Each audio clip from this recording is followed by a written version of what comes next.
Gara-gara Mas Roy juga. Sudah ditunjukkan ijazahnya yang tanggal 15 Desember, tetap saja dia mengatakan 99,9% palsu itu. Dan juga saya meyakini karena saya lawyernya.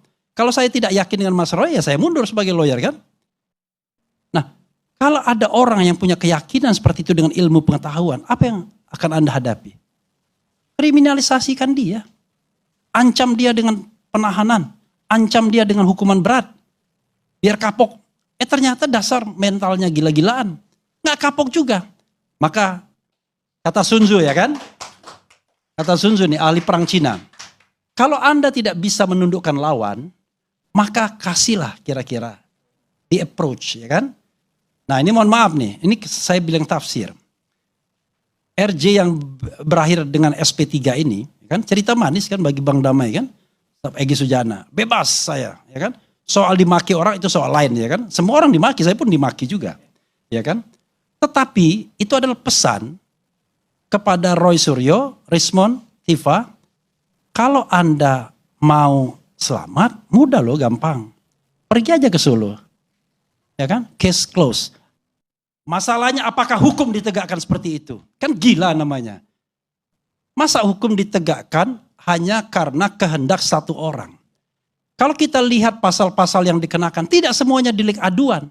Tidak semuanya pengaduan atau pelaporan. Tetapi ada juga delik umum. Dan bahkan delik umumnya yang paling determinatif, yang paling dianggap menakutkan dan mengancam. Sehingga bisa ditahan atau ditangkap sewaktu-waktu.